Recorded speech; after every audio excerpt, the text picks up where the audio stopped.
Chapter 1. The cottage in the woodsy rain had turned to ice somewhere between the village and the tree line, and Elena's hands had lost all feeling an hour ago. She stumbled through the forest with nothing but a stolen cloak and the kind of emptiness that came from having nowhere left to go. Behind her, the village still burned with torchlight and whispers. They'd stripped her of everything: her father's name, her mother's ring, her place at the bakery where she'd worked since she was 12. All because Lord Ashford's son had decided a baker's daughter made a convenient scapegoat for his own indiscretions. One accusation, one lie, and the village had turned on her like wolves. She'd run because staying meant the stocks, or worse. Out here, at least the cold would be quick. The cottage appeared through the sleet like something out of a fever dream: small stone, impossibly intact despite the wilderness that had swallowed it whole. No smoke rose from the chimney. No light flickered in the windows, but the door stood slightly ajar, and Elena was too numb to question Providence. She pushed inside.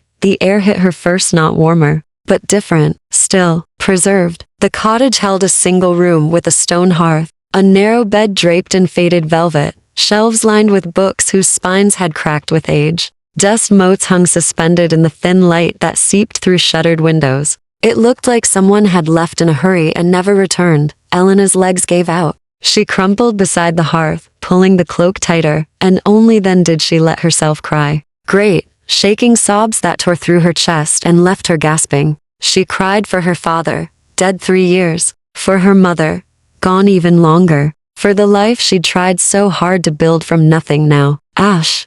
She didn't remember falling asleep, but when she woke, everything had changed. The room was dark. Not evening dark, true dark, the kind that pressed against the eyes. And she was no longer on the floor. She was in the bed. Elena's breath caught. She sat up slowly, heart hammering, and her hand brushed something soft. Fur. A blanket she hadn't seen before, thick and impossibly warm, had been draped over her. The hearth now glowed with banked embers, radiating heat. Someone had been here. Someone had moved her. You're awake. The voice came from the shadows near the window, low, male, edged with something that might have been amusement or warning. Elena scrambled back against the headboard, eyes straining.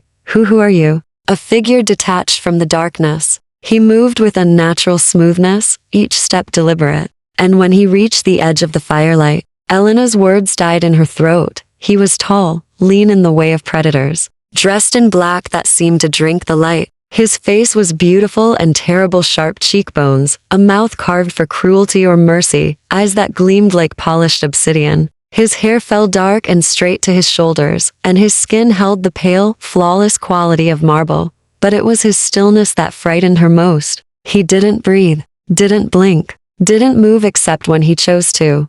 This is my house, he said simply. You're trespassing. Elena's hands fisted in the blanket. I didn't know. I'll leave. I'm sorry, you'll die if you leave. He tilted his head, studying her with the detached interest of a scholar examining a specimen. The temperature has dropped below freezing. You have no provisions, no shelter, and by the smell of you, no allies waiting in the village. Heat rushed to her face. You can't possibly. I can hear your heartbeat from across the room. I can smell the bread flour in your hair and the iron tang of blood on your hands where the thorns cut you. His gaze dropped to her fingers, still stained from her flight through the brambles. And I can tell by the way you're looking at me that you know, on some level, exactly what I am. The word rose in her throat unbidden. Vampire. She'd heard the stories all her life, warnings whispered by firelight. Tales meant to keep children indoors after dark. Blood drinkers who ruled the old houses. Immortals bound by ancient laws that governed the night. She'd thought them myths. The man before her smiled, and his teeth were very white. Not a myth, but not what you've been told either. Elena swallowed hard. Are you going to kill me? No. He moved to the hearth, crouching to add wood to the fire, with movements too precise to be human. If I wanted you dead, you'd have woken in a far less comfortable position. I moved you to the bed because leaving you on the stone floor seemed unnecessarily cruel. Why? The question came out sharper than she intended. Why would you care? He didn't answer immediately. When he finally spoke, his voice had lost its mocking edge. This cottage belonged to someone I once protected. She used to take in strays, wounded birds, lost travelers, inconvenient women with nowhere else to go. His gaze flicked to Elena. I suppose old habits are harder to break than I thought. Something in his tone made her chest ache. Grief, maybe. Or loneliness so deep it had fossilized. "What's your name?" she asked quietly. He rose,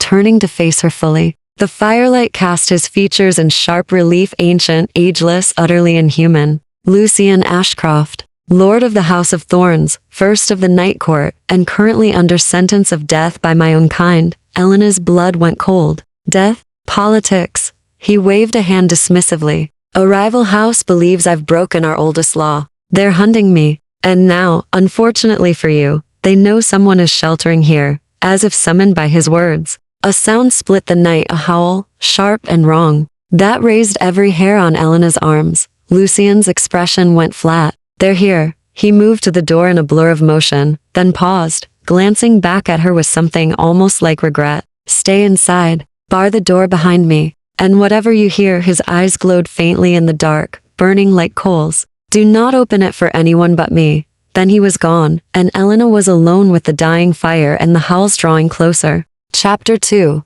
Blood on the threshold. Elena didn't bar the door. She told herself it was because her hands were shaking too badly to lift the heavy wooden beam. That the howls outside had frozen her in place, turned her limbs to stone. But the truth was simpler and more damning. She couldn't lock him out there to face whatever was coming alone. Instead, she grabbed the iron poker from beside the hearth and pressed herself against the wall beside the doorframe. Heart thundering so loud she was certain the entire forest could hear it. The howls grew closer, then stopped. Silence crashed down like a physical weight. Elena's breath came in short, sharp gasps that fogged the cold air. She tightened her grip on the poker, knuckles white. Then came the voices. "We know you're in there, Ashcroft," a woman's voice, smooth as silk over steel. "And we know you're not alone." Elena heard Lucian's response, low and deadly calm. "The House of Thorns does not answer to the House of Vipers, Morgana. Take your hunt elsewhere. You broke the covenant." A different voice now, male, dripping with sanctimonious rage.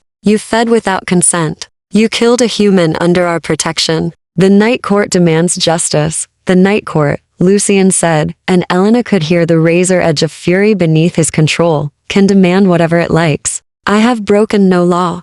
Then why run? Why hide in this hovel like a common fugitive? Because your idea of justice involves execution first and inquiry never." Something hit the cottage wall hard enough to rattle the shutters. Elena bit back. A scream. Through the crack in the door, she caught glimpses of movement, shadows that moved wrong, faster than wind, darker than night. "Last chance, Ashcroft. Surrender now, and we'll make it quick. Force our hand, and we'll burn everything you've ever touched. Starting with whatever pathetic human you've decided to adopt." The temperature in the cottage plummeted. Elena's breath turned to ice crystals in the air. And when Lucian spoke again, his voice carried a weight that made her bones ache. "Touch her," he said softly, "and I will paint the forest with your blood." The world exploded into violence. Elena heard snarling, the clash of something harder than steel, a wet, tearing sound that made her stomach turn. She pressed tighter against the wall, poker raised, useless and terrified. The door burst open. Lucian stumbled through, moving with none of his earlier grace. His shoulder slammed into the doorframe, and Elena saw why. His left side was soaked in blood, dark and glistening. More blood dripped from a gash across his throat that should have been fatal. Behind him, 3 figures moved through the darkness like liquid shadow. Elena didn't think. She swung the poker with everything she had. It connected with the first attacker's skull with a sound like a church bell. The vampire woman with silver hair and eyes like cut glass hissed and recoiled. Not hurt, not really, but surprised enough to pause. Lucian used that pause. He spun inhumanly fast, despite his wounds, and his hand closed around the silver-haired vampire's throat. "Out, now." He threw her bodily into the other 2. They tumbled backward into the night, and Lucian slammed the door, dropping the bar across it with shaking hands. For a moment, they both stood frozen. Elena, with her poker raised. Lucian, bleeding onto the ancient floorboards.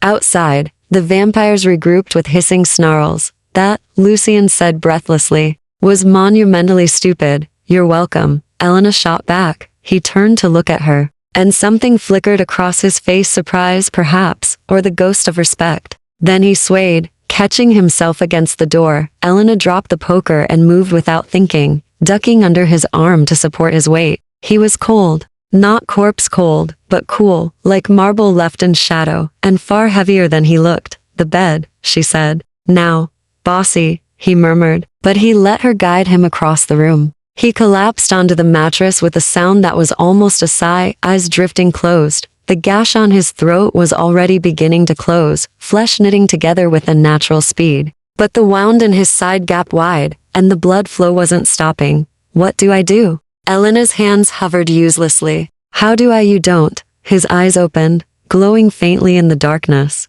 Vampire wounds heal on their own. Usually? Silver slows the process. They used a silver blade. He gestured weakly at his side. It will heal, eventually, if they don't break through first. As if in answer, something heavy slammed against the door. Once, twice. The wood groaned, but held. Elena's mind raced. The cottage had survived this long for a reason. Lucian had called it protected. But protection only lasted as long as the protector stayed conscious. She grabbed the fur blanket and pressed it hard against his wound. How long until sunrise? 2 hours. Maybe 3. His hand closed over hers, surprisingly gentle. They'll wait. They have time. And you don't? He smiled, sharp and bitter. Perceptive.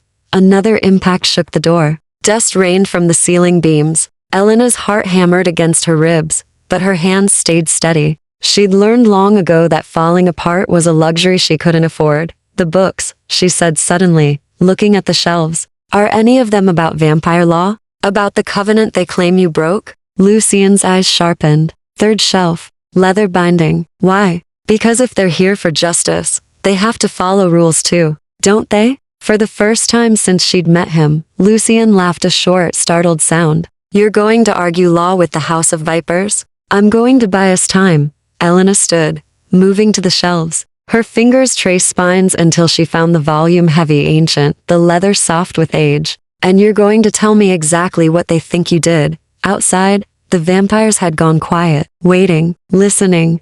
Lucian watched her with an expression she couldn't read. Why are you helping me? Elena opened the book, scanning pages by firelight. Because you put me in the bed when you could have left me on the floor. Because you warned me instead of using me as bait. And because she paused, meeting his eyes. Because I know what it's like when everyone believes the worst of you without asking for the truth. Something shifted in his gaze. Something ancient and wounded, and almost like hope. Her name was Catherine, he said quietly. The human they claim I killed. Chapter 3.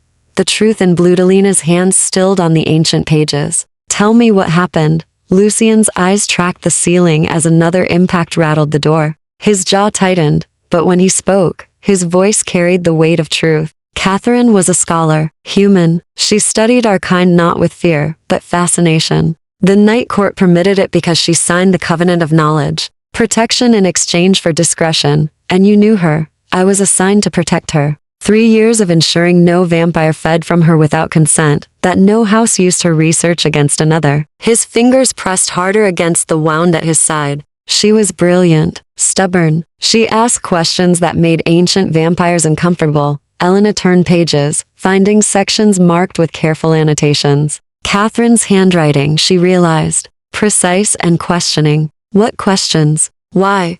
We cling to the old ways. Why the houses were over territory when the world has grown so large. Why we treat immortality as currency instead of curse. He exhaled slowly. She was writing a treatise, proposing reforms to the Night Court. The House of Vipers saw it as sedition, so they killed her and blamed you. They made it look like a feeding frenzy, drained her completely, left her in my quarters during day sleep, when I couldn't defend myself. His voice went hollow. I woke at sunset to find her body and a tribunal at my door. The pieces clicked together in Elena's mind with horrible clarity. You ran because staying meant execution without trial. The Night Court's justice is swift, especially when a Lord of Thorns stands accused. My house has too much power, too many allies. The Vipers have wanted us weakened for decades. Outside, Morgana's voice cut through the night like a blade. Enough stalling, Ashcroft. Send out the human and we'll make this quick. Keep her, and we burn you both.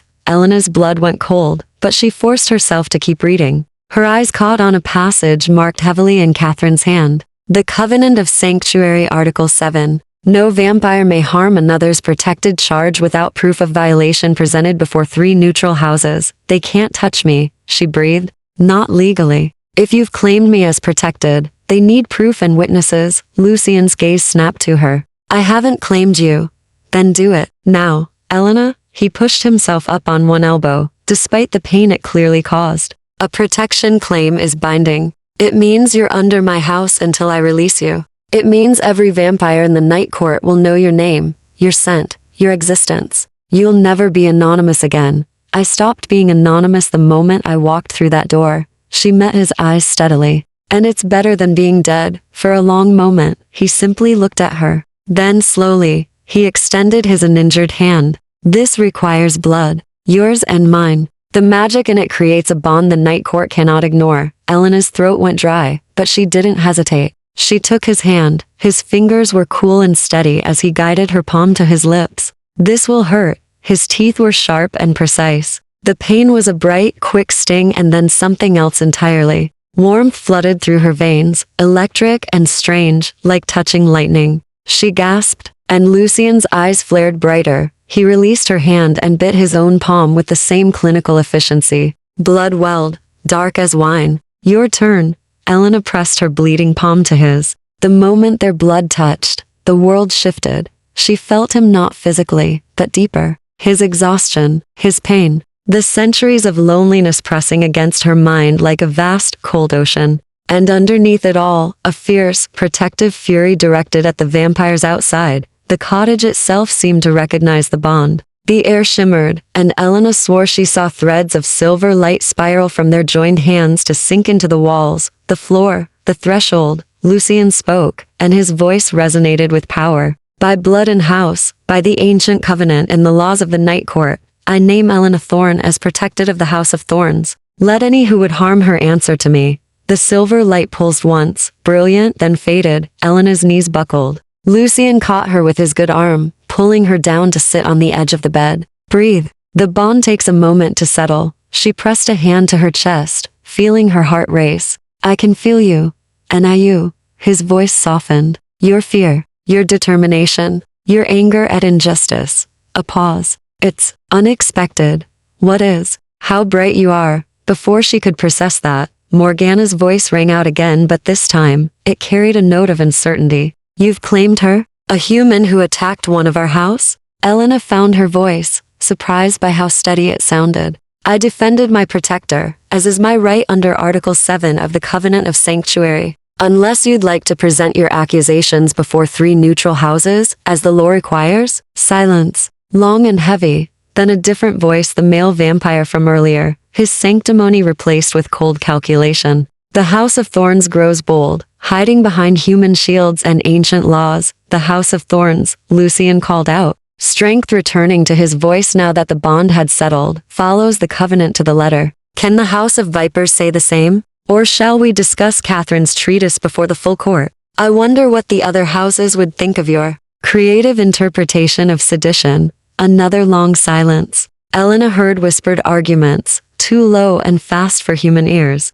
But Lucian's expression shifted to something almost like satisfaction. 2 hours until dawn, Morgana finally said. We'll withdraw for now. But this isn't over, Ashcroft. The night court will hear of your accusations. I welcome it. The presence outside the cottage retreated, not gone, Elena sensed, but pulled back. Waiting and watching from a distance, she exhaled shakily and looked down at her palm. The wound had already closed, leaving only a thin silver scar that glimmered faintly in the firelight. They'll be back, Lucian said quietly. I know. Elena met his gaze. So we'd better have a plan before they do. Despite everything, the pain, the danger, the impossible situation, he smiled. A real smile this time, sharp and genuine. You're either very brave or very foolish. My father used to say the two looked identical from certain angles. She reached for the book again. Now tell me everything about the night court, if we're going to prove your innocence. I need to understand exactly how vampire politics work. Lucian settled back against the pillows, his wound finally beginning to close. This could take all night. Good thing we have until dawn. Chapter 4. Lessons in Darkness. Fire had burned down to embers by the time Lucian finished explaining the structure of the night court. Elena sat cross-legged on the floor beside the bed.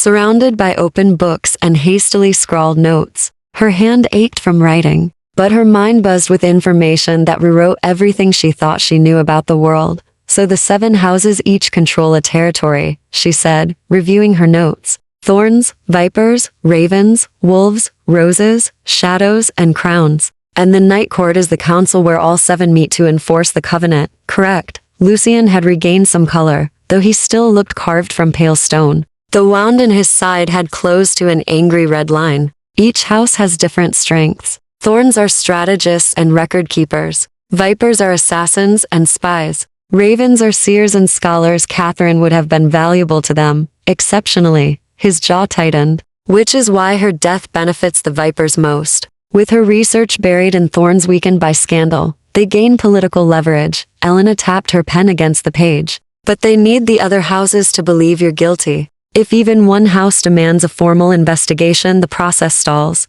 Evidence must be presented. Witnesses called. He shifted, testing his injury. The vipers are gambling that my house won't defend me, that they'll sacrifice one lord to preserve their reputation. Will they? Lucian's silence was answer enough. Elena set down her pen and looked at him directly. You're alone in this. I've been alone for longer than you've been alive. No self-pity in his voice, just fact. Alliances among vampires are temporary. Survival is individual. That's a bleak way to live. It's the only way to live when you have eternity to make enemies. He gestured to the books. Catherine understood that. She wanted to change it, build something lasting, and they killed her for it. They killed her because fear is easier than hope. He met Elena's eyes, and something raw flickered there. The old ways keep us isolated, powerful. The moment we allow connection, real connection, we become vulnerable. Elena thought of the bond thrumming between them, faint but constant, like a second heartbeat. Is that why you hesitated to claim me? Yes. No deflection. No pretty lies. A protection bond goes both ways. I feel your fear, your pain. If they hurt you to punish me, he stopped, jaw working. You'd feel it.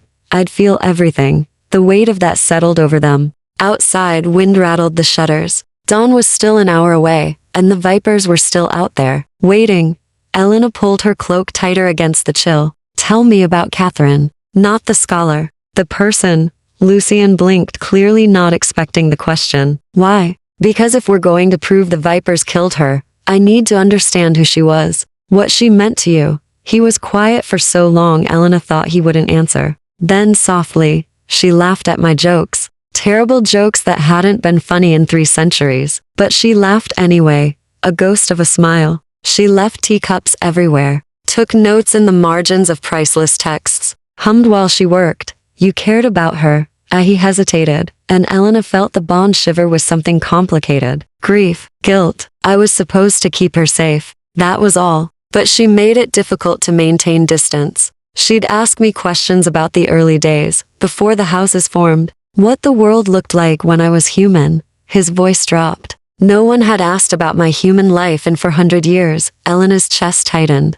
What was it like? Your human life? Brief, brutal. I was a soldier's son in a war I didn't understand, dying of fever in a field hospital when he stopped himself. That's a story for another time. When you have eternity, there's always another time, perhaps. He studied her face. You're not what I expected.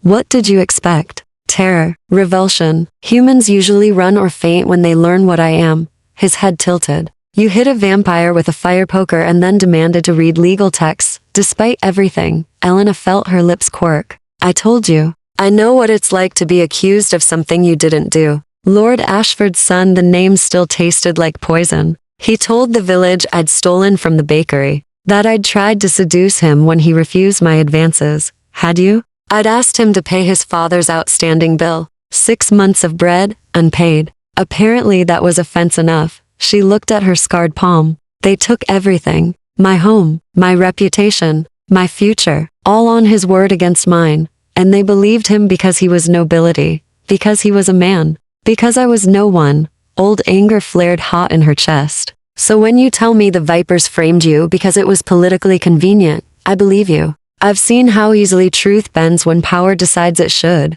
Lucian sat up slowly, swinging his legs over the edge of the bed. They were close now, close enough that Elena could see the inhuman stillness of his chest, the way he didn't quite blink like a living thing should. "You asked why I helped you," he said. "Why? I didn't leave you on the floor. You said old habits." I lied. His eyes held hers, dark and fathomless. "I helped you because I heard you crying, and I remembered what it felt like to have nowhere left to go." The confession hung between them, raw and unexpected. Elena's hand moved before she could think better of it, reaching out to touch his shoulder. The connection sparked the bond, flaring with shared understanding. His loneliness, her grief, the strange relief of being seen. Lucien's hand covered hers. Cool fingers, gentle pressure. "Dawn's coming," he said quietly. "I'll need to sleep soon. True sleep, the kind I can't wake from until sunset. Will you be safe? The cottage holds protections." But Elena, his grip tightened slightly. "If the vipers breach the wards while I'm vulnerable, you need to run. Don't try to defend me. Just run. I'm not leaving you." "Elena, you didn't leave me." She met his gaze steadily. "I'm not leaving you." Something shifted in his expression. Surprise, gratitude, and underneath, something deeper that made the bond hum with warmth. The first rays of dawn touched the shuttered windows. Lucien's eyes flickered. "I have to," his words slurred, and Elena felt the bond grow heavy, like a weight pulling him down. She helped him lie back, pulling the blankets over him. His skin had gone cold again, marble perfect and utterly still. His chest didn't rise. His eyes didn't move beneath closed lids. He looked dead. Elena sat beside him, fire poker in reach, and opened Catherine's research to the marked pages. If the vipers wanted a fight, they'd find, she learned quickly. Chapter 5. The Watcher in the Woodselna. Stayed awake through the morning by sheer force of will and the dregs of anxiety flooding her system. She read Catherine's research by the gray light filtering through the shutters, learning things that made her skin prickle. The hierarchy of vampire houses wasn't just political, it was alchemical. Blood oaths bound members to their lords' territory. Lines were drawn in literal blood and salt, and the covenant itself was a living spell, woven centuries ago by the founding vampires to prevent their kind from destroying humanity entirely. "We are parasites pretending to be predators," Catherine had written in the margins of one particularly dense passage. "We need them to survive, but we've convinced ourselves we rule them." The cognitive dissonance would be funny if it weren't so tragic. Elena traced the words with her finger, wondering what Catherine had looked like, what her voice had sounded like, whether she'd known how dangerous her questions were. A sound outside froze her mid-thought. Footsteps, light, deliberate, circling the cottage. Elena's hand found the fire poker. She moved to the window, peering through a crack in the shutters. A woman stood at the tree line, not Morgana, someone else. She wore traveling clothes in deep burgundy, her dark hair braided in an intricate crown. Young-looking, perhaps 20, but her eyes held the weight of ages. She wasn't trying to hide, just watching. The woman's gaze met Elena's through the narrow gap, and she smiled. Then she turned and melted back into the forest. Elena's heart hammered. She glanced at Lucien, still death still, unhelpfully unconscious, and made a decision that was probably stupid but felt necessary. She grabbed her cloak and the fire poker, unbarred the door, and stepped outside. The morning air bit through her clothes immediately. Frost coated everything in silver, and her breath plumbed white. The forest looked different in daylight, less menacing, but no less wild. Elena could see the scorch marks on the ground where the vipers had attacked. Dark stains that might have been blood. Bold move, little human. Elena spun. The burgundy woman sat on a fallen log 20 feet away, casual as if they'd planned this meeting. Up close, she was beautiful in the way all vampires seem to be, too perfect, too still, like a painting of a person rather than the person themselves. "Who are you?" Elena kept the poker raised. "Isadora, House of Ravens." The woman's smile didn't reach her eyes. "I'm what you might call a neutral observer. There's nothing neutral about watching someone's home get attacked." "Fair point." Isadora tilted her head. "I didn't intervene because intervention implies taking sides. I'm simply here to verify certain facts for the night. Court facts about whether Lucien killed Catherine. Facts about whether the House of Vipers is orchestrating a political coup disguised as justice." Isadora's expression turned sharp. "Tell me," Elena Thorne, newly claimed and remarkably brave, "do you believe Lucien Ashcroft is innocent?" Elena's grip tightened on the poker. This felt like a test. "I believe he had no reason to kill someone he was protecting. I believe the evidence against him appeared too conveniently." And I believe the vipers benefit most from his guilt. Logical deductions. But belief isn't proof. Then help me find proof. Isadora laughed, genuinely surprised. You're asking a vampire to help you investigate other vampires? I'm asking the House of Ravens scholars and seers, according to Lucian, to care about truth more than politics. The laughter faded. Isadora studied Elena with new intensity. Catherine said something similar to me once. She believed our houses had forgotten what we were supposed to be. Keepers of knowledge, not hoarders of power. You knew her. I was her contact in the Ravens. She shared her research with me. Isadora's voice softened. I couldn't save her. But perhaps I can help clear the name of the vampire accused of her murder. Hope sparked in Elena's chest, dangerous and bright. What do you need? Catherine kept journals. Personal ones, separate from her official research. The vipers claimed they were destroyed with her belongings, but Catherine was cleverer than that. Isadora stood, moving with liquid grace. If those journals still exist, they might contain evidence of what she discovered. What got her killed?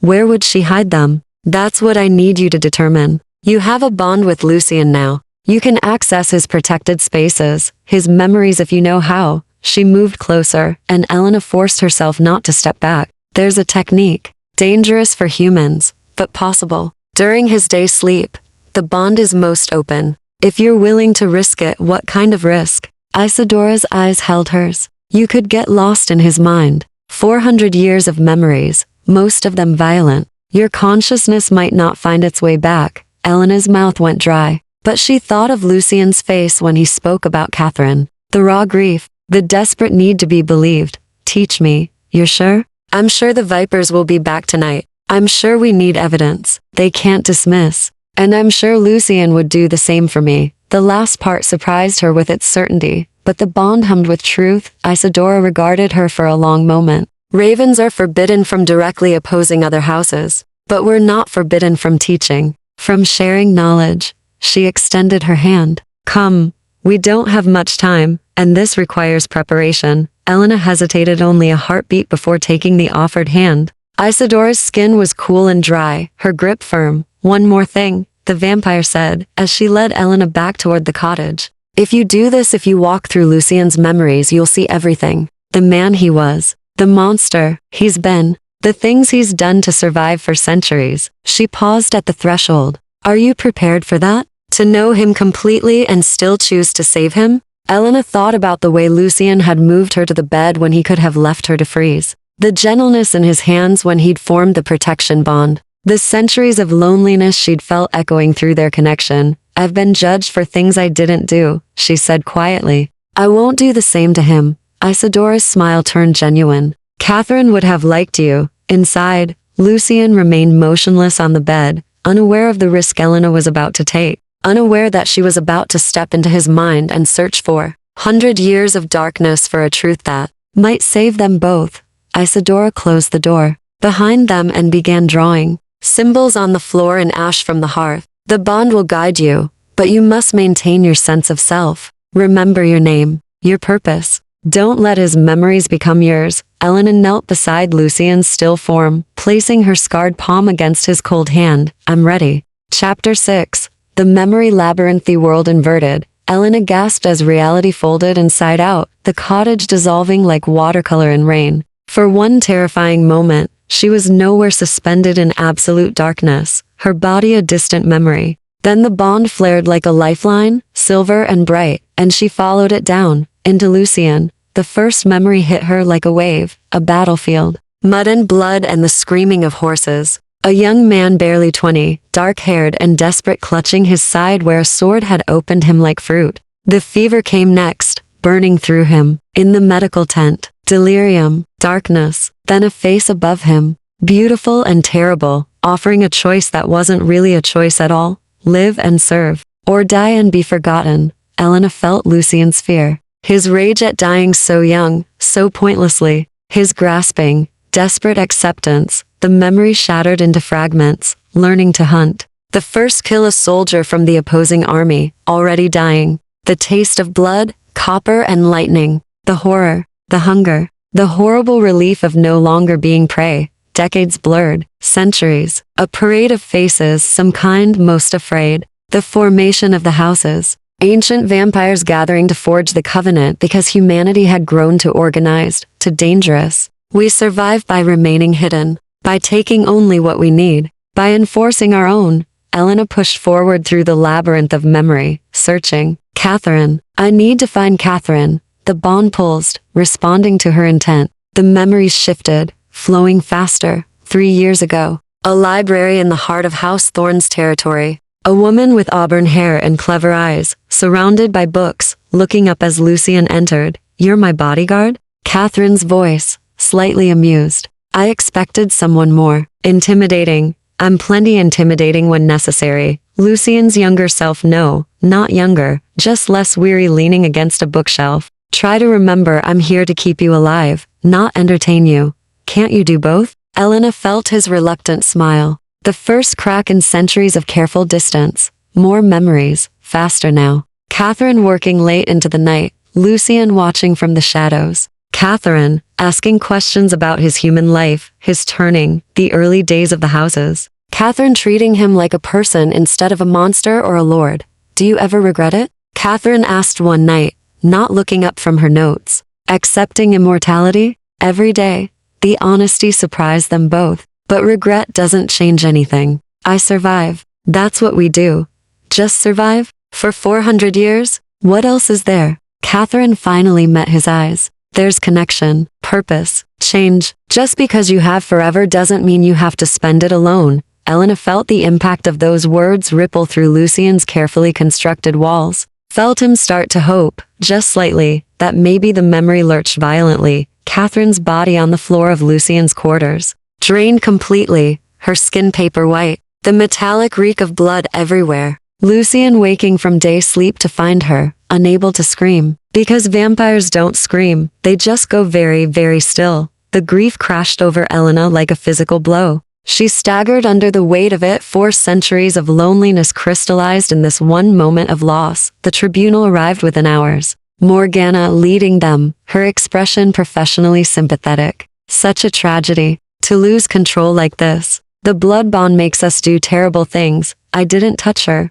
Lucian's voice, hollow. I would never. The evidence speaks otherwise. Her blood is in your quarters. Your scent is on her body. You are the last person with her. Morgana's eyes glittered. The night court will, of course, conduct a full investigation. But these things take time. For everyone's safety, we recommend you submit to custody. You're framing me. Prove it. Elena felt his decision crystallize. Flight over execution. Survival over surrender. The way he'd always survived. But there was something else. A memory tucked beneath the grief, small and easily missed. Catherine, 2 weeks before her death, pressing a small key into his hand. If anything happens to me, there's a lockbox. Not here, somewhere safe. Everything I've learned about the Vipers is in it. Nothing will happen to you. Lucian, her grip tightened. Promise me you'll look. The memory began to fade, but Elena clung to it. Where is the lockbox? The bond pulsed. Another fragment surfaced. Catherine's voice, casual, during one of their late-night conversations. I love this cottage. It's so wonderfully secret, like something out of a fairy tale. It belonged to someone I protected centuries ago. A healer. She left it to me when she passed. Do you still keep things here? Memories? Some. Why? Just curious what 400 years of memories looks like. The cottage. Catherine had hidden the lockbox in the cottage. Elena pulled back, fighting to separate herself from Lucian's memories. The bond resisted, trying to pull her deeper. There were centuries more to explore, lifetimes of experience calling to her. Remember your name, Isadora had warned. Don't let his memories become yours. Elena, she whispered into the darkness. My name is Elena Thorne. I'm 23 years old. I'm looking for evidence to save Lucian Ashcroft. I am not him. I am not him. I am not. Reality snapped back. Elena jerked upright, gasping. She was on the floor beside the bed, Isadora's hand on her shoulder, steadying her. The symbols drawn in ash glowed faintly before fading to gray. Easy, Isadora said. You've been under for almost an hour. Your body needs to remember how to be separate. Elena's hands shook. Her head swam with memories that weren't hers. 400 years of darkness and brief, bright moments of connection. She could still taste the phantom sensation of that first kill, feel the fever that had nearly ended Lucian's human life. Did you find anything? Isadora asked quietly. Elena nodded, her voice rough. Catherine hid evidence. Here, in this cottage. She looked around the small room with new eyes. We need to search. Before sunset. Before Lucien wakes. Why before he wakes? Because Elena had seen his memories, had felt his grief so intimately, it had become her own. And she wasn't sure she could face him yet. Knowing everything she now knew about the man who'd chosen survival over connection for 4 centuries until Catherine had made him hope again, because, Elena said, pushing herself to her feet despite her trembling legs, we need to have answers when the Vipers return. And I don't want him to stop me from putting myself at risk. Isadora's expression shifted to something like respect. You understand him better than he understands himself. I walked through 400 years of his life. I understand loneliness. Elena moved to the shelves, running her hands along the spines. Help me search. Catherine was clever. The lockbox will be hidden somewhere obvious. Somewhere only someone who truly knew this place would think to look. They had perhaps 6 hours until sunset, 6 hours to find the truth Catherine had died protecting. Chapter 7. Hidden Truths. They tore the cottage apart methodically. Isadora moved with vampire efficiency, checking floorboards and ceiling beams while Elena focused on the more human hiding places, false book spines, loose stones in the hearth, gaps behind the furniture. The afternoon light shifted across the floor as they worked, marking the passage of hours they didn't have. Lucien remained motionless on the bed, his face serene in day sleep. Elena tried not to look at him. Every time she did, she saw flashes of his memories overlaying his features: the frightened soldier, the newly turned vampire learning to hunt, the weary lord who'd finally let someone past his defenses. Nothing in the walls, Isadora reported, pressing a stone back into place. No hollow spaces, no hidden compartments. Catherine was thorough. Elena sat back on her heels, frustrated. They'd searched everywhere. The shelves, the floor, the chimney, even the bed frame. Where would Catherine hide something in a cottage that wasn't hers? Somewhere only someone who truly knew this place would think to look. Elena's gaze drifted to the books again. Not the valuable tomes on vampire law, those were Lucien's. But there were others, older, their spines cracked with use. Personal books. Books that had belonged to the healer who'd left this cottage to Lucien centuries ago. She pulled one down. A handbook of medicinal herbs, the pages stiff with age. Nothing hidden inside. Another poetry, the margins filled with notes and faded ink. Nothing. The third book felt wrong, too heavy. The pages too stiff. Elena's hands trembled as she opened it. The text was in Latin, something religious. But when she rifled through the pages, several in the middle didn't move naturally. They'd been glued together, hollowed out. Inside lay a small iron key. Isadora. The vampire was beside her instantly. She touched the key with one careful finger, then nodded. Catherine's scent. Faint but there. Now we find the lockbox. They renewed their search with fresh urgency. The key was small, delicate, meant for something portable, something that could be hidden easily. Not a chest. Not a trunk. Elena's eyes caught on something she'd overlooked before. The bed. Not the frame. The mattress itself was too old, too unchanged to have been disturbed recently. But the headboard was carved wood, intricate scrollwork that she moved closer, running her fingers over the patterns. And there a section that moved slightly when pressed. A hidden panel cleverly disguised among the decorative carvings. The panel popped open.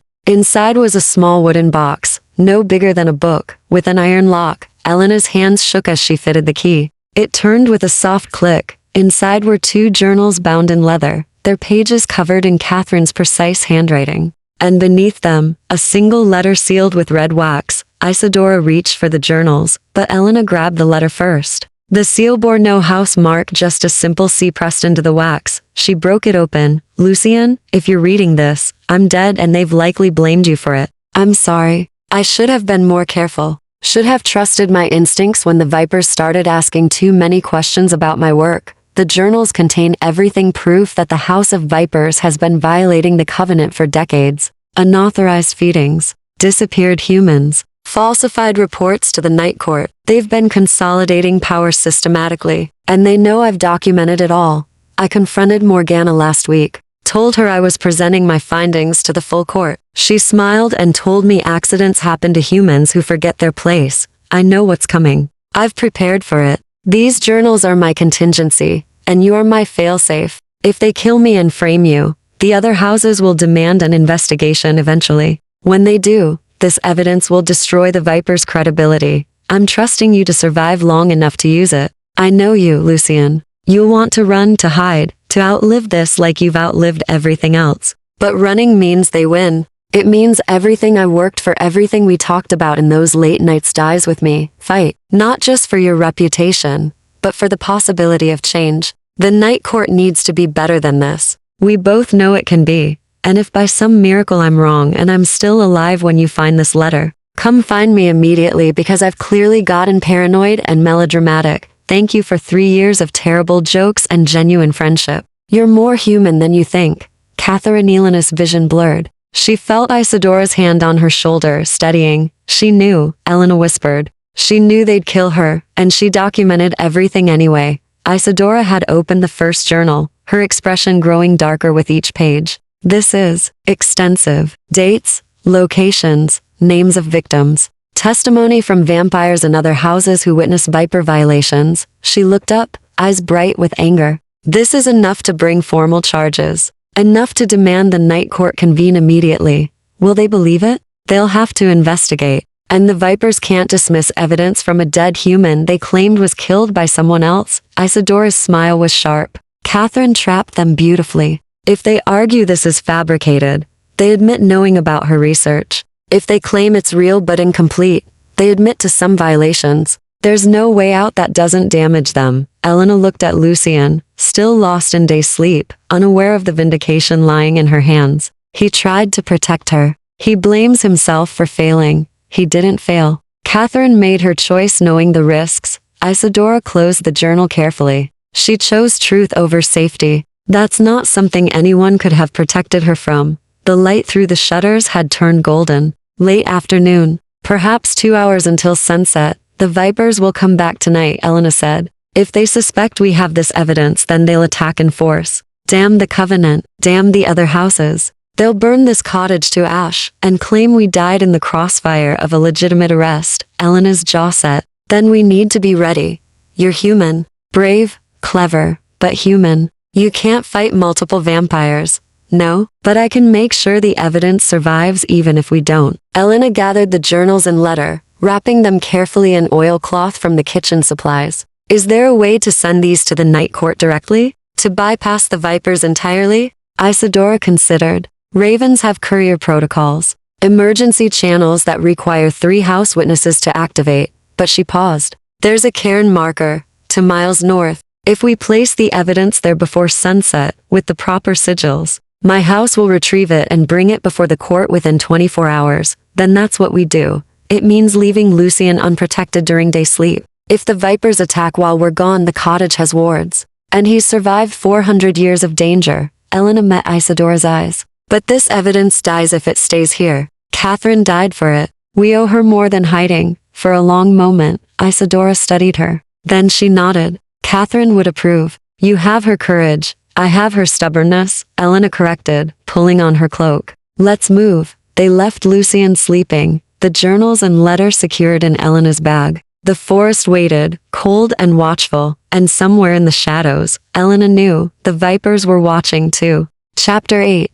The cairn forest held its breath. Elena followed Isadora through trees that grew thicker and darker with each step, their branches interlocking overhead to block out the dying sun. The temperature dropped steadily, frost crunching beneath their feet. Every snap of a twig made Elena's heart jump, certain the Vipers had found them, but Isadora moved with preternatural confidence, reading signs in the forest Elena couldn't see. We're close. The cairn markers are older than the houses. Neutral ground where any vampire can leave messages without fear of ambush.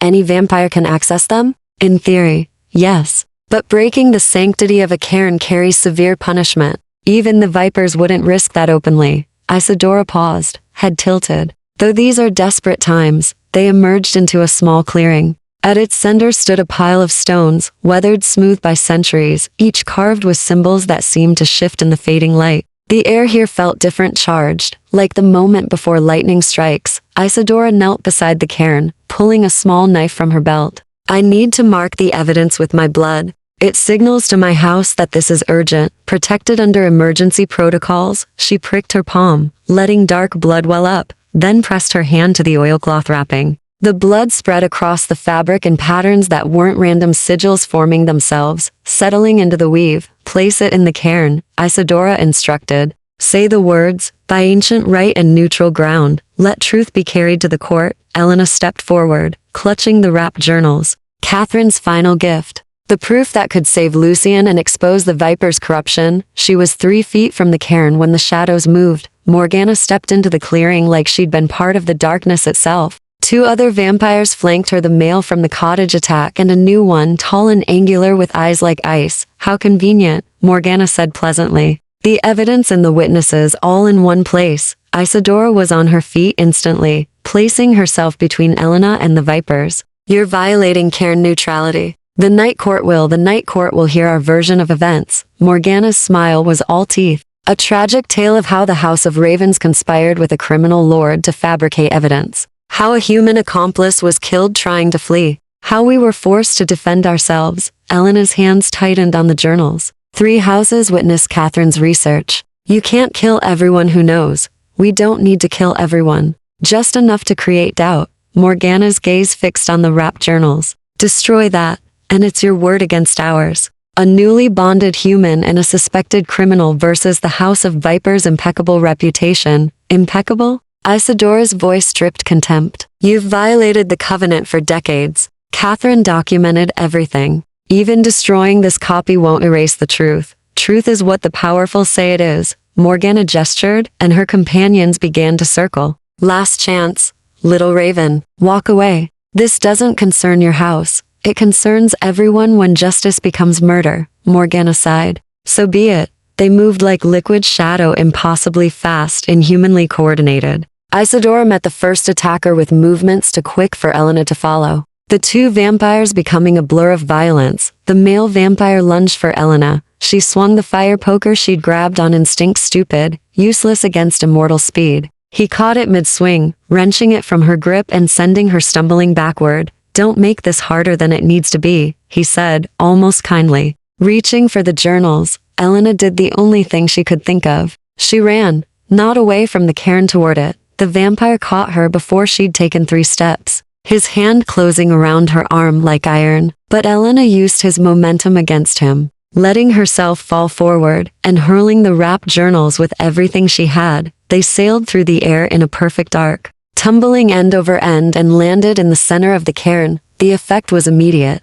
The stones began to glow, soft blue light, spreading from one to the next like foxfire. The sigils Isadora had drawn flared bright, and the journals sank into the stones as if the cairn were water instead of rock. No. Morgana's composure shattered. She lunged for the cairn, but the blue light intensified, forming a barrier. Her hand struck it and recoiled with a hiss of burning flesh. The male vampire still held Elena, but his grip had loosened in shock. She twisted free, scrambling away as the cairn's light grew brighter. By ancient right, Elena gasped out, and neutral ground shut her up. Morgana shrieked, let truth be carried to the court. The cairn exploded with light. Elena was thrown backward, hitting the ground hard enough to knock the air from her lungs. When her vision cleared, the journals were gone, vanished into the stones. And standing at the edge of the clearing, drawn by the cairn's activation, were 3 new vampires in robes marked with unfamiliar house sigils, witnesses.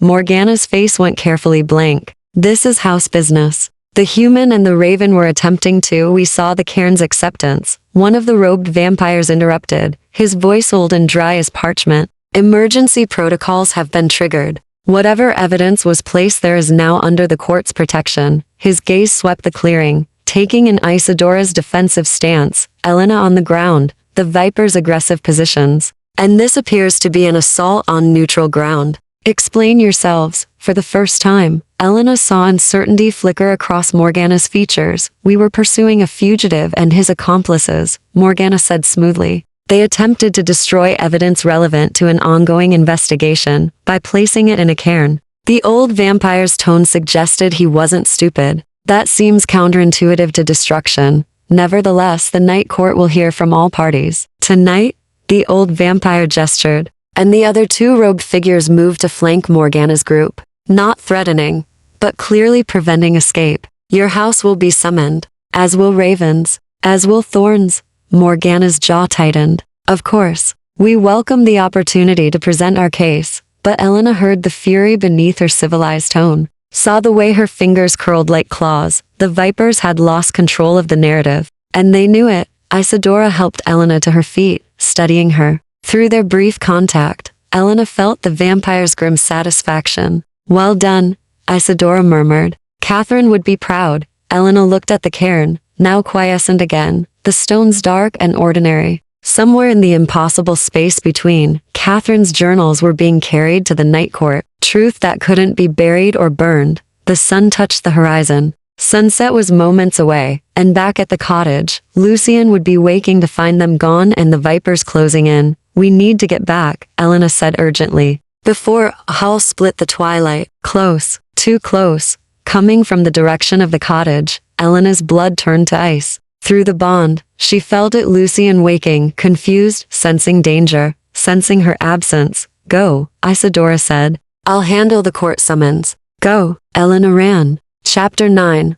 Blood and ashes. Selena crashed through the forest with no grace and all speed, branches tearing at her cloak, roots threatening to trip her with every step. The bond pulled taut as a bowstring, thrumming with Lucian's awakening consciousness, confusion sharpening to alarm. Alarm crystallizing into something darker. Fear. For her. She burst into the clearing just as flames began licking up the cottage walls. 3 vampires circled the building, torches in hand, their faces illuminated by the hungry orange glow. Not Morgana's group, these were different, younger, desperate, the kind sent to finish dirty work while their superiors maintained deniability. The door hung open, smoke billowing out. Lucian? Elena's scream tore from her throat before she could think better of it. All 3 vampires turned. The nearest, a woman with short cropped hair and wild eyes, smiled. The human returns. How convenient.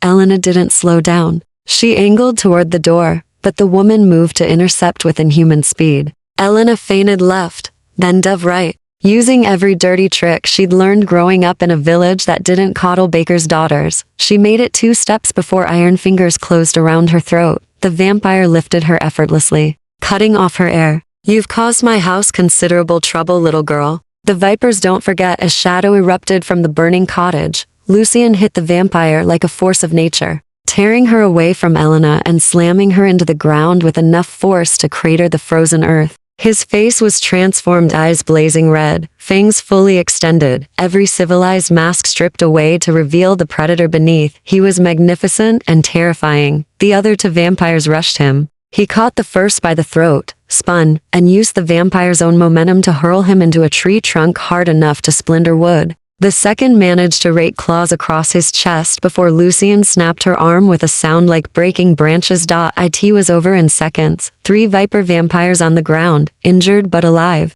and Lucian standing over them, chest heaving despite not needing to breathe, violence radiating from him in waves. Then his eyes found Elena. The red faded slightly. You left. I had to. The evidence, she coughed, throat aching where the vampire had grabbed her. Catherine's journals. We got them to the cairn. The court has them now. Something shifted in his expression. Relief, grief. Then his gaze cut to the burning cottage behind him. Everything is inside. 400 years of. He stopped himself, jaw tight. Elena looked at the flames engulfing the small stone building. The books. The memories of the healer who'd left him this place. The last physical connection to a past already reduced to fragments. I'm sorry, she whispered. You're alive. His hands curled into fists. That matters more than. He turned away, voice rough. We need to leave, now. More will come.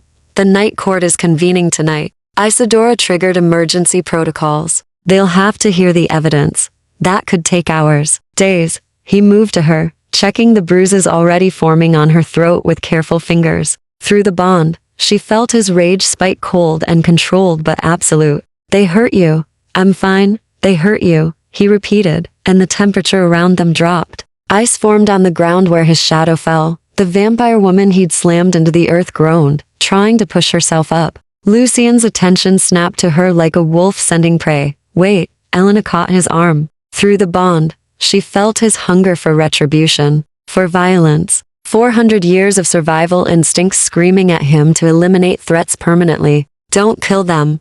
Why not? They would have killed you, burned you alive, because the night court is watching now. Because we have the truth, and killing them makes us look guilty. She held his gaze. Because you're better than what they've accused you of being. The red in his eyes flickered, warred with blue, finally faded. You ask a great deal, he said quietly. I know. He looked at the 3 injured vampires, then back at the burning cottage. Something ancient and tired crossed his face. 400 years, and I've never let anyone ask me to be better than my worst instincts. Maybe it's time. A sound like breaking glass cut through the night, the cairn's magic. Elena realized, broadcasting its activation. In the distance, she heard responding calls. Vampires converging. The night court assembling. Lucian heard it too. We don't have much time. When the court convenes, both of us will be summoned to testify. Both of us? You're bonded to me now. A protected human under house law. Your testimony carries weight. His expression turned grim.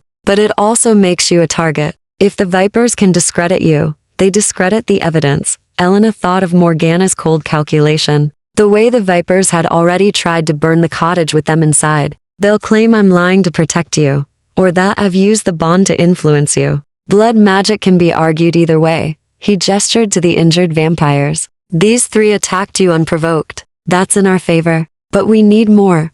More what? Allies. The Vipers have spent decades building political capital. We need houses willing to stand against them publicly. He pulled her away from the burning cottage, toward the forest. The Ravens will support us, Isadora made that clear. But we need at least 2 more houses to demand a formal investigation. How do we get that in? Elena checked the sky. Full dark now. A few hours? We remind the other houses why the covenant exists. His hand tightened on hers. The Vipers have been violating it systematically. That threatens everyone's safety. We make them see that ignoring this sets a precedent that could destroy them next. The bond hummed between them, carrying his determination. His strategic mind already 3 steps ahead, calculating angles and alliances. But underneath, Elena felt something else. Something he was trying to hide. Fear. Not for himself. For her. Lucian. She stopped walking, forcing him to turn. What aren't you telling me? He was silent for a long moment. Then, the night court can dissolve protection bonds if they're deemed coercive or fraudulent. If the Vipers convince them I bonded you to manipulate your testimony, they'll break it, and you'll be unprotected. A human who knows too much about vampire politics. A loose end. His jaw tightened. They'll kill you to tie it off. The truth settled between them, heavy as stone. Then we make sure they don't convince anyone, Elena said firmly. We tell the truth, all of it. And we trust that the truth is stronger than their lies. Lucian looked at her like she'd just said something both impossibly naive and desperately necessary. You have far more faith in justice than I do. Because I've been where you are. Accused. Alone. Everyone believing the worst. She touched his face, feeling the cool smoothness of his skin. But I didn't have someone fighting for me. You do. We do. The bond flared warm between them, not just connection, but understanding. Shared purpose. In the distance, the howls grew closer. The night court gathering for judgment. Lucian pulled her against him, holding tight for just a moment. Whatever happens, thank you. For believing me when no one else would. Thank Catherine, Elena whispered. She left us the weapons. We're just using them. They stepped apart. Lucian's expression hardened into something ancient and calculating. The Lord of Thorns, strategic and dangerous. Then let's make her sacrifice count. The court awaits. Chapter 10. The night court convened in ruins. Elena had expected a palace, perhaps, or some grand Gothic hall. Instead, Lucian led her to the skeletal remains of an ancient monastery, its walls open to the night sky, its floor a mosaic of broken stone and creeping moss. Vampires gathered in the shadows between crumbling pillars, their eyes gleaming like foxfire. 7 groups stood separate, each marked by different colored banners that hung from makeshift standards. The houses, Elena realized, each maintaining careful distance from the others. The center, on a raised dais of intact stone, sat 3 figures in ceremonial robes. The night court's arbiters, the old vampire from the cairn flanked by 2 others, 1 male, 1 female. Both ancient beyond measure. The accused may approach, the old vampire intoned. Lucian's hand found Elena's. His grip steady despite the weight of hundreds of immortal eyes upon them. They walked forward together, and Elena felt the bond pulse with his quiet defiance.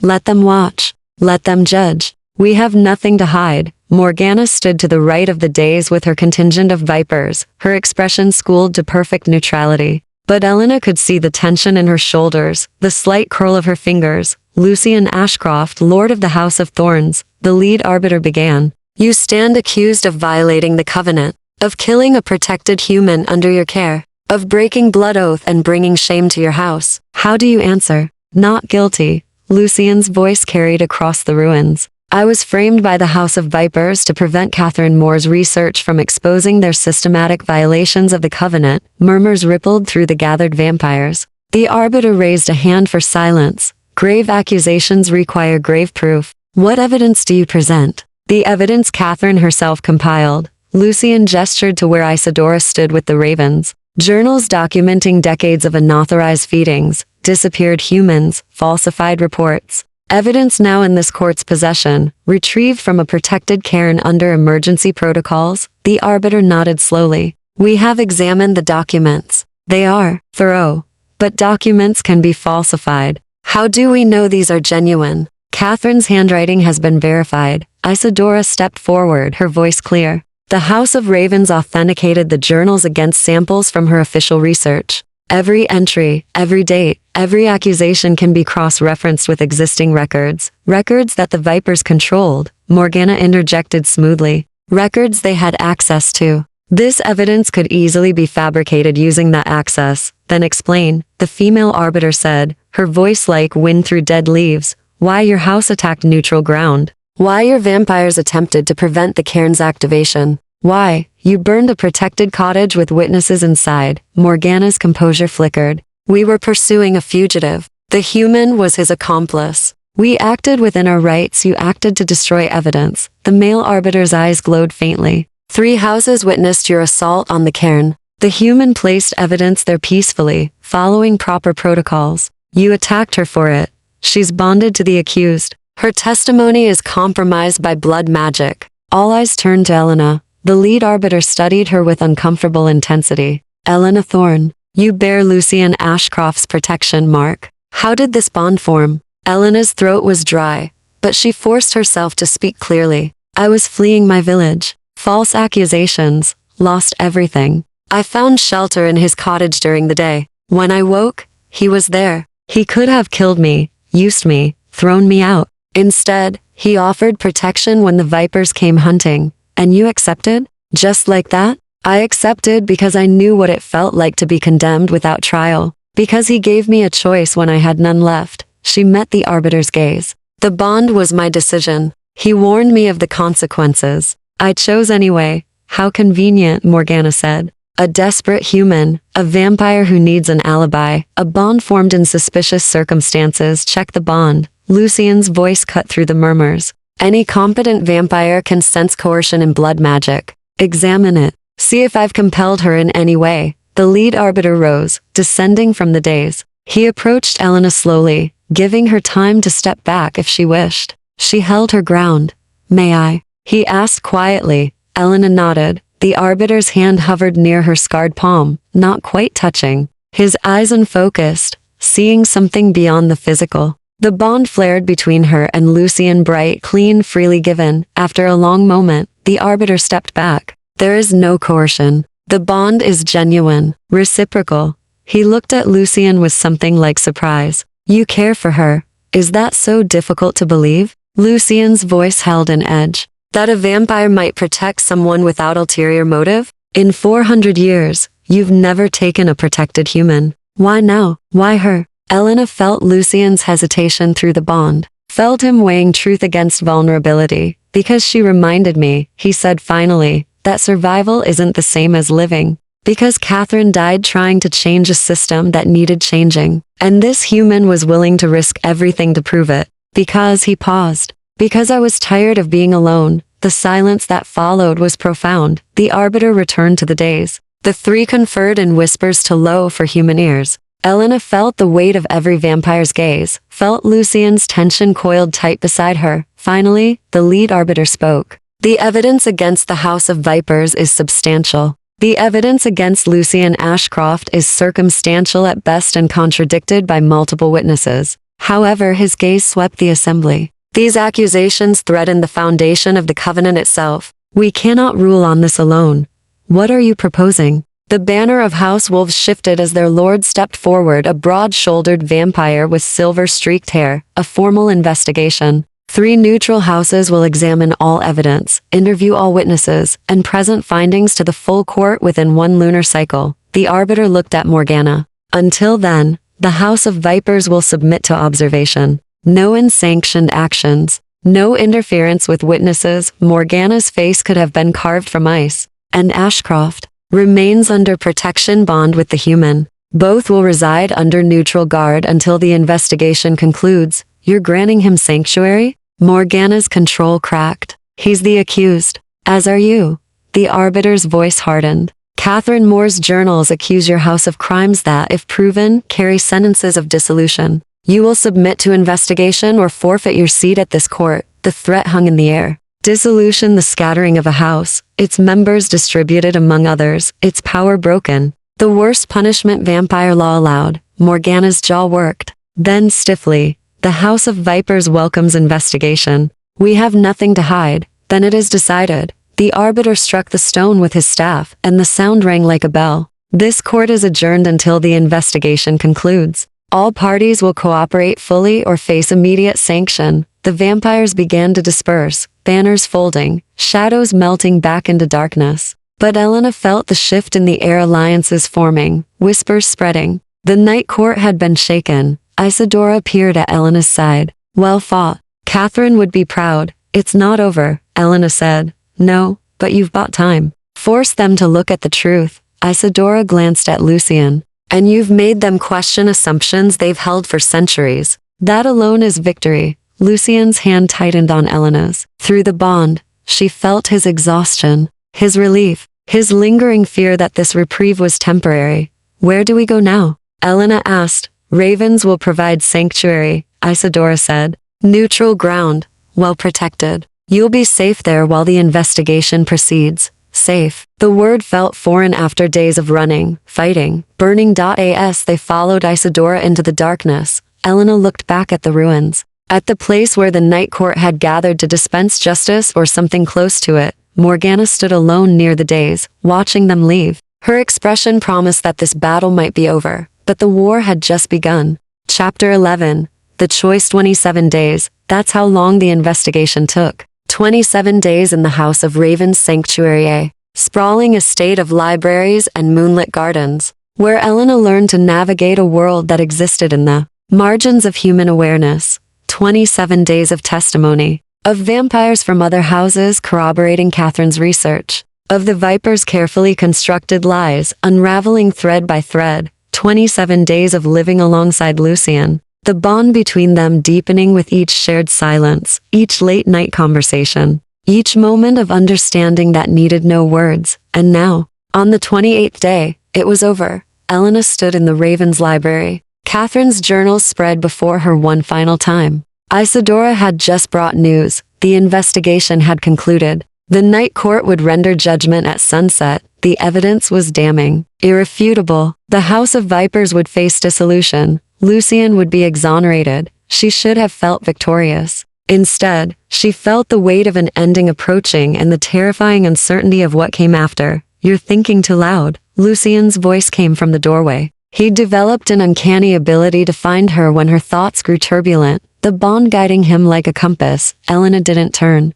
It's almost over. Yes. He moved to stand beside her, his shoulder nearly touching hers. Close, but never presuming, never demanding. In 27 days, he'd been unfailingly careful with her space, her choices, her autonomy. It made what she was about to lose even harder. When the court clears your name, she said quietly, the protection bond will be dissolved. I'll no longer be tied to your house. That's customary, yes. You'll be free to return to human life. What's left of it? She touched Catherine's handwriting, tracing the dead woman's words. I can't go back to the village. Lord Ashford's son will still be there, still spreading his lies. I have no home, no reputation, no future there. Lucien was silent for a long moment. What do you want, Elena? The question she'd been avoiding for 27 days. I want, she stopped, throat tight. I want to finish what Catherine started. She died trying to reform the night court, to make it better. There's so much work left to do.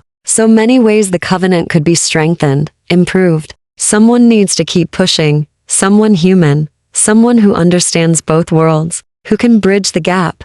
She finally turned to face him. But humans age, die. I'd have maybe 40 good years if I'm lucky. 40 years against centuries of vampire politics and resistance. Understanding flickered in his eyes. Elena, you could offer me more time. The words tumbled out before she could stop them. I know how it works. I've read the texts. A vampire can turn a human with their consent, grant immortality. Catherine's research mentioned it, called it the rarest gift, given only when a vampire loves someone enough to bind themselves for eternity. Lucien's voice was rough. Yes, I could offer you that. The silence stretched between them, heavy with possibility. But you won't, Elena said, reading his hesitation. I won't. He moved to the window, putting distance between them. Not because I don't, he stopped, jaw tight. Elena, I've lived for 100 years. I've seen humans I cared about grow old and die. I've watched the world change in ways that left me behind. Immortality isn't a gift. It's a burden that grows heavier with each passing decade. That's my choice to make, is it? He turned, and she saw the anguish in his eyes. You're 23 years old. You've known me less than a month. How can you possibly understand what you'd be giving up? Sunlight, aging, the natural progression of a human life. Children if you wanted them. Growing old, surrounded by family. I have no family left. The village cast me out. I'm already living in shadows. She moved toward him. You talk about what I'd lose. What about what I'd gain? Time to make real change. Time to see the reforms through. Time with. She stopped, the words catching. Time with me. His voice was barely a whisper. That's what this is really about, isn't it? The bond thrummed between them, carrying everything they hadn't said. Every late-night conversation where they'd spoken of philosophy and loss. Every moment of comfortable silence. Every time his hand had found hers when the testimony grew difficult. I care about the work, Elena said. About Catherine's legacy. About fixing a broken system. But yes, I also care about you. Is that so terrible? It's terrifying. He closed the distance between them, his hands hovering near her face but not touching. Because I care about you too. Enough that I want you to have the life Catherine never got, the choice she never had. I won't be the vampire who traps you in darkness because I'm selfish enough to want you to stay. Elena's eyes burned. What if I'm selfish enough to want to stay anyway? Then I'm asking you not to decide today, not tomorrow, not until you've lived more of your human life and know, truly know, what you'd be giving up. His voice cracked. If in 5 years, 10 years, you still want this, want immortality, want to walk beside me in this world, then ask me again. And I'll say yes. I'll turn you myself and count myself the luckiest creature in existence. 5 years? Her voice broke. 10? You're asking me to live separately, knowing we could be together? I'm asking you to be sure, to choose with full knowledge, not in the aftermath of trauma and danger. His thumb brushed her cheek, catching a tear. I've spent 400 years surviving. You taught me the difference between surviving and living. Let me teach you something in return. Patience. Real choice. The freedom to change your mind. Elena wanted to argue, to insist she knew what she wanted, that her choice was made. But she looked into his ancient eyes and saw the fear there, not of losing her, but of stealing her future. What if I choose mortality? She whispered. What if I live my human life and die in 40 years? You'll be alone again. Then I'll have had the privilege of knowing you, of being changed by you. He smiled, sad and genuine. That's more than I've had in centuries. It's enough. It's not enough for me. I know. He pressed his forehead to hers, breath cool against her skin. But it's what I'm asking anyway. Be human. Live your life. Make your mark on the world. And if, when you've experienced everything mortality offers, you still want darkness and eternity, his voice dropped to a whisper. I'll be waiting. The bond between them pulsed with bittersweet understanding. Not an ending, a pause. A promise that whatever she chose, it would be truly hers. The court convenes at sunset, Lucien said softly. After the judgment, you'll be free. Isadora has arranged safe passage to London. There are reformers there, humans and vampires working together. You could continue Catherine's work from there. Make a real difference. Without you, I'll stay in the background. Available if you need me. Watching to make sure you're safe. He pulled back, his expression carefully neutral. But living your own life, making your own choices, building something that's yours, not ours. Elena's hands fisted in his shirt, holding on even as she understood she had to let go. This isn't fair. No, but it's right. He kissed her forehead, gentle and final. Be extraordinary, Elena Thorne. Show the world what Catherine saw in humanity. What you showed me. And if I'm extraordinary enough, you'll have me. His smile was soft, infinite, and heartbreaking. I already have you. The question is whether you'll still want me after you've lived enough to know better. Sunset approached. The night court would gather. Justice would be served, and Elena would step into freedom, terrifying, vast, and entirely her own. Chapter 12. Dawn after darkness. 5 years later, Elena climbed the steps of the ancient monastery under a sky heavy with stars. The ruins looked different now, restored, partially, with new stone filling gaps where time had crumbled the old. The night court met here quarterly now, a change. She'd helped architect. So much had changed. She wore a tailored coat over practical traveling clothes, her hands ink-stained from a day spent drafting proposals. At 28, she'd become what Catherine had envisioned, a bridge between worlds. The Covenant Reform Commission bore her signature on half its initiatives. 3 houses now employed human liaisons. Protections for mortals who studied vampire society had tripled. She'd built something real, something lasting, and she'd done it alone. Well, not entirely alone. Isadora met her at the entrance, unchanged and elegant as ever. You're early. The vote isn't until midnight. I wanted time to prepare. Elena's fingers brushed the leather folder she carried. Inside, the final draft of the Transparency Accord. 2 years of negotiation condensed into legal language that would require vampires to report unauthorized feedings to a neutral council. Revolutionary, terrifying, possible. He's here, Isadora said quietly. Arrived yesterday. He's been asking about you. Elena's heart stumbled. 5 years of carefully maintained distance. 5 years of reports delivered through intermediaries of knowing. He watched from the shadows, but never approached. 5 years of living fully, desperately, proving to herself and to him that she could build a life worth choosing. Has he voted yet? House Thorns is undecided. They're waiting to hear your presentation. Isadora's expression softened. He wants to see you succeed on your own merits. You know that. I know. Elena had always known. It didn't make his absence hurt less. She entered the restored hall, where vampires gathered in clusters, their conversations humming with political tension. The Transparency Accord had divided the court. Half saw it as necessary evolution. Half saw it as human overreach. Elena had spent 5 years learning to navigate this division, learning when to push and when to yield, when to speak and when to listen. She'd become good at it. The houses assembled as midnight approached. 7 banners,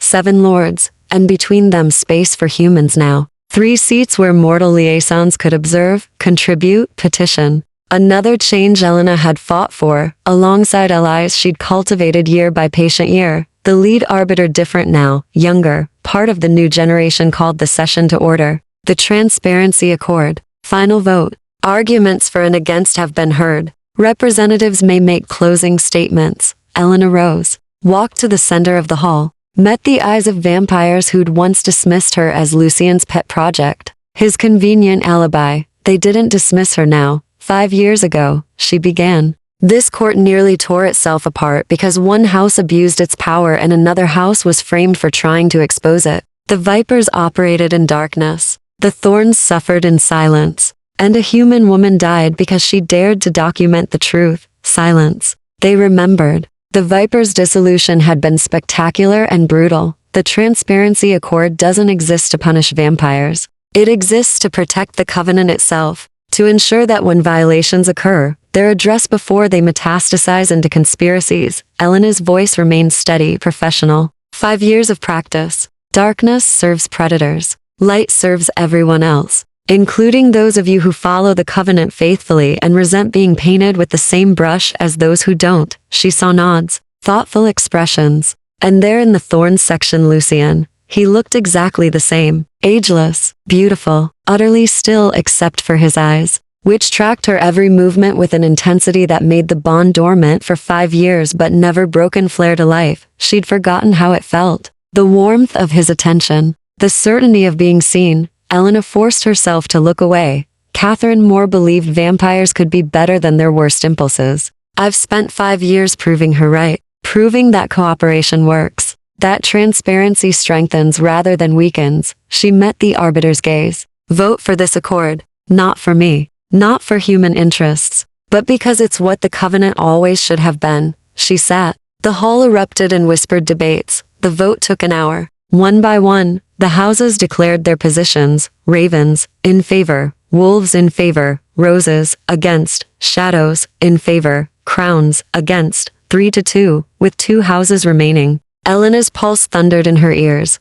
House Thorns? The arbiter prompted. Lucian rose with fluid grace. He didn't look at Elena. The House of Thorns votes in favor of the transparency accord. We've seen the cost of secrets. We choose accountability. Relief crashed through her. 4-2. One more house would seal it. House Serpents? The newest house formed from the remnants of the dissolved vipers. Reformed supposedly, but still bitter. Their representative, a sharp-featured woman with calculating eyes, stood slowly.